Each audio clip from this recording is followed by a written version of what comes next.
Varicose veins కి సరైన చికిత్స కోసం సంప్రదించండి ఎవిస్ హాస్పిటల్. ఒక్కసారి రథసప్తమి స్పెషల్ ఒక్కసారి. రథసప్తమికి సూర్యారాధనలో భాగంగా ఈ రోజున పూర్తిగా ఉత్తరం వైపుకి వాలిపోతాడు సూర్యుడు, అన్ని డిగ్రీలు వచ్చేస్తాడు అన్నమాట. కానీ చూడండి, ఎప్పుడు స్టూడియోలో ఉండే అక్కడ బయటకు వస్తే పక్షుల అరుపులు కేకలు కిలకిలా రావాలి, ఎంత బాగున్నాయో. చక్కగా దీన్ని అలంకరించుకోవటం రథాన్ని. ఇంకా పువ్వులు ఇంకా పువ్వులు పెట్టి పువ్వులతోటి ఏం చేసినా చెయ్యొచ్చు. ఆనంద కర్పూర నీరాజనం దర్శయామి ఏకాంతాయ కళ్యాణ్యతే నిత్యర్చనామి. సుమన్ టీవీ ప్రేక్షకులందరికీ నమస్కారం. ఈరోజు నేను రమ్మగారు రథసప్తమి స్పెషల్ పాయసన్నం మీ అందరికీ చేసి చూపిస్తున్నామండి. ఎప్పుడు మనం వీడియోల రూపంలో రథసప్తమికి ఎలా ఉండాలి, ఏం చేయాలి, పూజా విధానం ఇవన్నీ మాట్లాడుకుంటూ ఉంటాం కదా. ముఖ్యంగా పాయసన్నం అది డైరెక్ట్గా చేసి చూపిస్తున్నా. నమస్తే రమ్మగారు. నమస్తే జయ. మొత్తం రెడీ చేసినట్టున్నారు కుంపటితో సహా. అంటే మామూలుగా దాల్ పెడతాము, ఇలా మన బాల్కనీలో మాడాల మీద దాల్ పెడితే కింద వాళ్ళు గోల్ చేస్తారు. కుంపటి సేఫ్ అని కుంపట్లో పెట్టుకుంటాం. ఇదిగో మన కుంపటి సిద్ధంగా ఉంది. ఓకే అండి. ఈ కుంపట్లో ఏం చేద్దామంటే మంచి పర్ఫెక్ట్ ఆవు పిడకలు ఉన్నాయి మన దగ్గర. ఓకే, వీటిని పేర్చేద్దాం. మొదట కుంపటి వెలిగించుకుని చేయటం మామూలుగా నేను ఎప్పుడు చేసేదే. నేనేం చేస్తున్నానంటే శాస్త్రానికి 2-3 ఆవు పిడకలు పెట్టి కొంచెం ముందుకు కింద బొగ్గులు పోసేసుకుంటున్నాను. సరే, ఇవాళ మనం వీడియో కోసం చేస్తాం కాబట్టి పూర్తి పిడకలు ఇంటి దగ్గర అట్లా చేస్తాం, ఊర్లో అట్లా చేసేవాళ్ళం. చిన్న చిన్న ముక్కలు చేస్తే మనకి ఏంటంటే చకచక ఇది. రథసప్తమి స్పెషల్ ఇది కదా రమ్మగారు. మీ కింద ఒక పెద్దది పెట్టి అది పెట్టు, చిన్న చిన్నవి పెట్టి మనకి అంటుకుంటాయి చాలా. ఇంకొకటి 2 చిన్న చిన్నవి ఈ గ్యాప్లు పూర్తి చేస్తే కొంచెం కర్పూరం పెట్టి వెలిగించుకోవచ్చు. మామూలుగా ఇదివరకు దేవుడిది కాకుండా పాయసం కాకుండా మనం ఇంకేదైనా చేయదలుచుకున్నాం అనుకో, ఏ పాలు కాచుకుంటాము దానికి కింద నుంచి కొబ్బరి పీచు గాని ఇక్కడ ఒక గ్యాప్ ఉంటుంది కుంపటికి ఇది. కొబ్బరి పీచు అంటించి ఇక్కడ పెడితే నిదానంగా మంట పైకి వచ్చి అవన్నీ అంటుకుంటాయి అనమాట. బొగ్గులు కానీ వేస్తే న్యూస్ పేపర్లు కూడా పెట్టేసేయచ్చు. మనం ఇది దేవుడి వ్యవహారం చేయబోతున్నాం కాబట్టి కొంచెం కర్పూరాన్ని అటు ఇటు 4 బిళ్ళలు సర్దేసి ఇక్కడ 2-3 బిళ్ళలు వేసుకోవటం. తర్వాత ఏం చేయాలంటే ఇంక చాలు, ఇది అంటుకోవటానికి వీలుగా ఒక చిన్న గూడు లాంటిది కట్టాలన్నమాట. కట్టేస్తే మనకి గాలికి అవునవును అంటుకోవాలి కదా.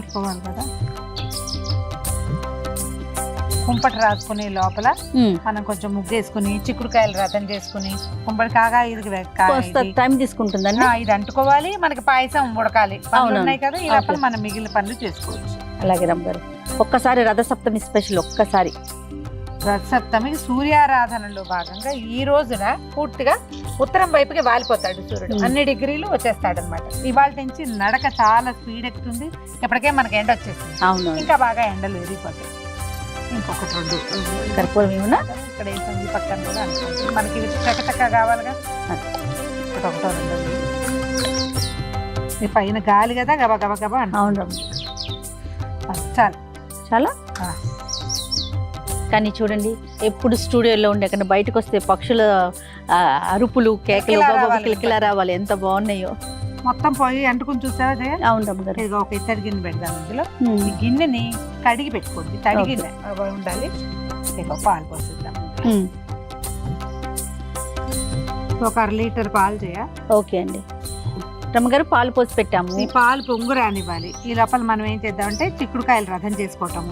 బియ్యానికి ఇందులో 3 గుప్పెళ్ళు బియ్యం వేస్తాం. 1/2 లీటర్కి 3 గుప్పెళ్ళ లెక్క సరిపోతుందండి. అంతే. దానికి కొంచెం నెయ్యి రాసి పక్కన పెట్టుకోవాలి. 3 లెక్క ఏంటి రమ్మగారు? అట్లా ఏమన్నా ఉందా? ఏదైనా శాస్త్రానికి 3 చేస్తామండి. దానికి నెయ్యి రాసేసి పక్కన పెట్టుకుంటే ఇది పొంగు వచ్చేటప్పుడు మనం వేసేస్తాం. అంతే. పొంగి పొర్లి కుంపట్లో పడిపోక్కర్లా, పైకి వచ్చినప్పుడు వేసేస్తే సరిపోతుంది. మరి మనం రథం చేసేసుకుందామండి రమ్మగారు. ఈ పాలు పొంగేటప్పుడు సూర్యనారాయణ మూర్తి తండ్రి, నీ దయ వల్ల మా జీవితం, మా ఇల్లు, వాకిలి, మా రాష్ట్రం, దేశం అన్ని కూడా పాలు పొంగినట్టు సిరులు పొంగాలి. అంతే. ఎంతో బాగుండాలి అందరికి. ఓ దండం పెట్టుకోవటం. సూర్యుడు చక్కగా కనపడుతున్నాడు చూడు మనం. అవునండి, అవును. ఓపెన్ ఎయిర్ చేయటం మంచి సరదాగా ఉంటుంది. బాగుంది. కొంచెం టఫ్ గా ఉంటుంది. నిదానంగా పొంగుతుంది. ఇంత గాలి లేకపోతే ఈ పాటికి అయిపోయింది. గాలి ఎక్కువ అయ్యేసరికి స్టవ్ మీద అయితే మొత్తం ఇలా బళ్ళమని వచ్చేస్తుంది. కుంపటి నిదానంగా వస్తుంది కదా. చూడు తాపిగా లేదు, కొంచెం కొంచెం స్లో మోషన్ లో వస్తుంది సినిమాటిక్ గా. వేసైనా వేసేయండి అమ్మగారు. ఒకటి,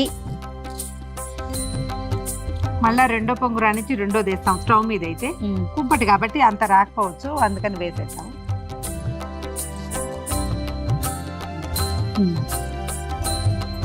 3 చిటికలు తీసివేయి నువ్వు కూడా. చిటికంటే తెలుసా అది.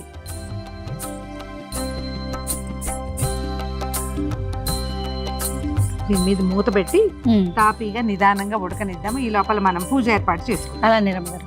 రమ్మగారు బియ్యం అన్నం ఉడికిపోయింది చేయచ్చు అనిపిస్తుందా? అవునండి, దగ్గరకు వచ్చేసింది కదా. మెట్టుకు ఉడికిపోయినాక ఏమైనా చూడు, మన మామూలు పరమాన్నానికి బాగా చిమడు ఉడికిపోతుంది అన్నం. అవును చూడండి. రథసప్తం పాయసం మాత్రం ఒక రవ్వ బిరుసు ఉంటుంది. పూర్తి పాలతోటి ఉడికే అన్నము టైం పడుతుంది. అవును, కొంచెం తడి ఉండగానే బెల్లం వేసేద్దాము. 3 గుప్పెళ్ళు అన్నం వేసాం, బియ్యం వేసాం కదా. అవును, 3-4 గుప్పెళ్ళు అయినా వేసుకోవాలి బెల్లం. అవును, కొంచెం ఎక్కువ వేయాలి కదా. వేసేస్తాం. వేసేయండి. మామూలుగా మనం కరగబెట్టి వేసుకుంటున్నాం. కొంచెం మంచి బెల్లం చూసుకుని వేసుకుంటే ఇది విరిగిపోకుండా ఉంటుంది. అవును, ఒక్కసారి పైకి కిందకి కలిపేసి ఒక 4 నిమిషాల పాటు ఉండనిస్తే అదే నిదానంగా కలిసిపోతుంది. పాయసం పూర్తిగా పక్కమైంది. నెయ్యి నుండి చూడు, కొంచెం అందుకు కొద్దిగా నెయ్యి వేద్దాం జయ. ఇందులో మనం ఏలక పొడులు అవేమి ఏమి వేయం కదా. నెయ్యే పొయ్యి మీద ఉండగా వేయటం, మళ్ళీ దింపాక మళ్ళీ ఒక నెయ్యి తొక్కేసి చూపించాం. ఈ లోపల మనం చిక్కుడుకాయలు రథం చేసుకుందామా? అట్లానేనండి.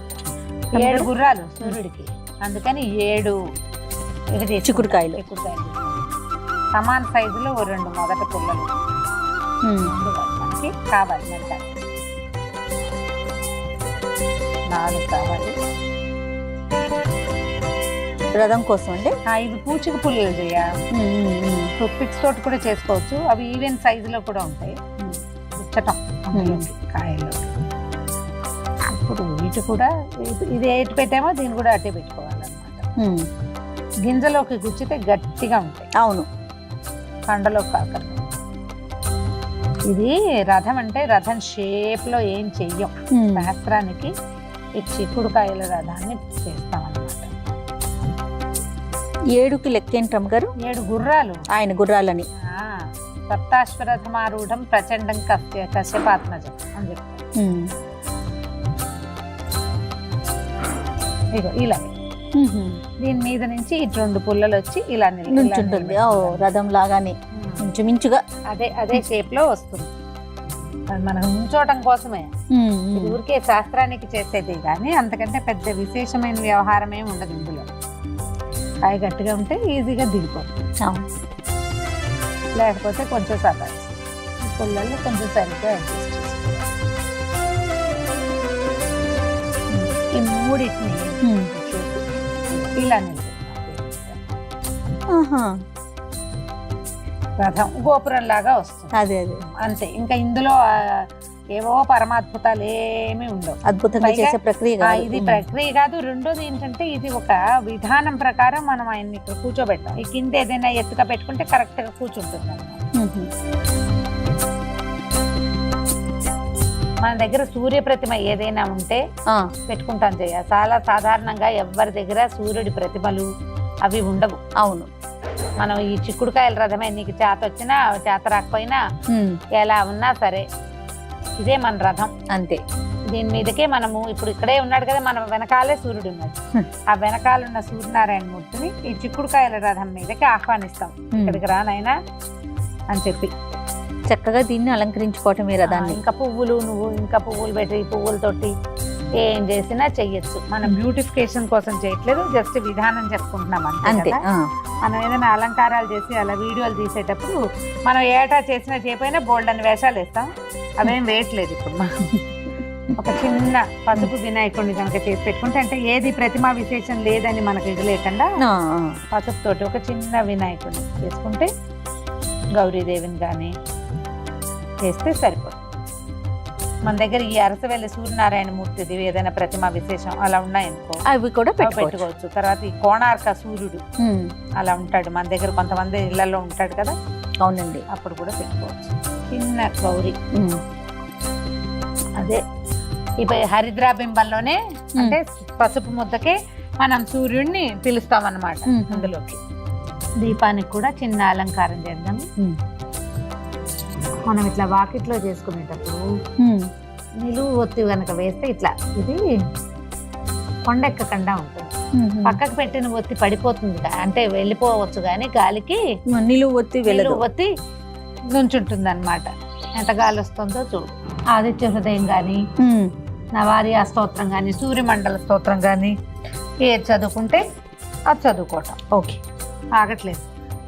ఆగట్లేదయ్యా. ఇంకో దీపారాధనకు ఒక పువ్వు, సూర్యుడికి కొన్ని పుష్పాలు.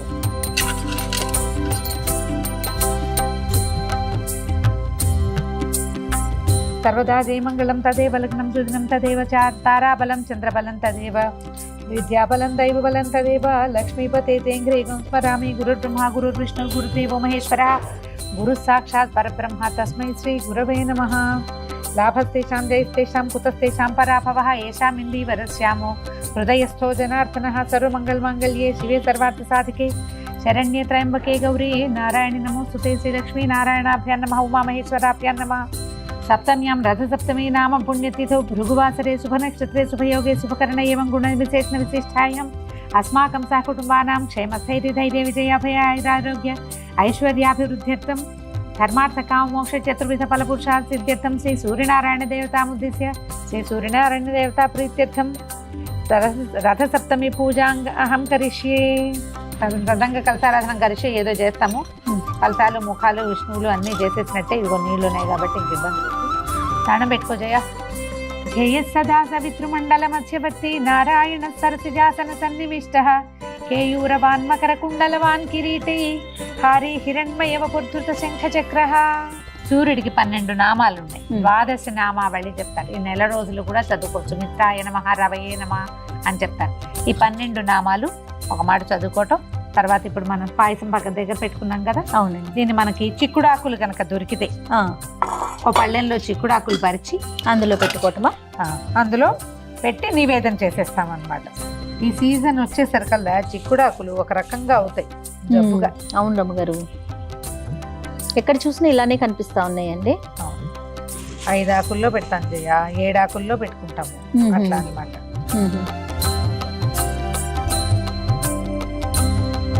మిత్రాయ నమః. ఈ నామాలు చదువుకుంటే మంచిది జయ. ఓం రవయే నమః, ఓం సూర్యాయ నమః, ఓం భానవే నమః, ఓం ఖగాయ నమః, ఓం పూష్ణే నమః, ఓం హిరణ్యగర్భాయ నమః, ఓం వరీచయే నమః, ఓం ఆదిత్యాయ నమః, ఓం సవిత్రే నమః, ఓం అర్కాయ నమః, ఓం భాస్కరాయ నమః. మనం ఏదైనా పళ్ళు అవి పెట్టదలుచుకుంటే అవి, కొబ్బరికాయ కొడితే అది. నిజానికి ఇవన్నీ ఊరికే మనం చేస్తున్నాం కానీ పాయసమే ముఖ్య నివేదన. ఓం భూర్భువస్సువర్యేణం భర్గో దేవస్య ధియో యో నః ప్రచోదయాత్ తాపో జ్యోతిరసమృత బ్రహ్మ భూర్భువస్వరం తత్వం తత్వేన పరిచించామి అమృతమస్తు అమృతోపస్తరణమసి. ఓం ప్రాణాయ స్వాహ, ఓం ఉపానాయ స్వాహ, ఓం యానాయ స్వాహ, ఉదానాయ స్వాహ, సమానాయ స్వాహ. భాస్కరాయ నమః తాంబూలం సమర్పయామి. ఓం ఆదిత్యాయ నమః ఆనందకర్పూర నీరాజనం దర్శయామి. శ్రేష్టాంతాయ కళ్యాణిదే నిత్యర్చనామ శ్రీ వెంకట నివాసాయ శ్రీనివాసాయ మంగళం మంగళాశాసన పదై మదాశాది పురోగమై సర్వైశ్చ పూర్వైరాచార్యై సత్కృతాయాస్తు మంగళం. రథసప్తమి పూజా విధానం అంటే ఏదో విశేషంగా చేయాలనుకోవద్దు. పాయసం చేయటం చాలా ముఖ్యం. పొంగే పాలల్లో బియ్యం వేసి పాయసాన్నం వండటం, కొంచెం సూర్యబింబం కనపడే చోట ఒకసారి నమస్కారం చేసుకుని నివేదన చేయటమే. చిక్కుడుకాయలు రథం చేసుకుంటామా, చిక్కుడాకులు దొరుకుతాయా, వాటికంటే మన లోపల ఆస్థ చాలా ముఖ్యం. ఇంత వివరంగా నేనేం పెద్ద వివరంగా చేయలేదు, ఒక మాదిరిగా చేస్తాం. ఇంత మాత్రం చేసినా సరే మనకి లోపల ఉండటం, పగలు భోజనం చేసి సాయంకాలం ఉపవాసం చేయటమే దీని లక్షణం అన్నమాట. ఇదిగో మన చిక్కుడాకుల్లో ప్రసాదం తింటుడు.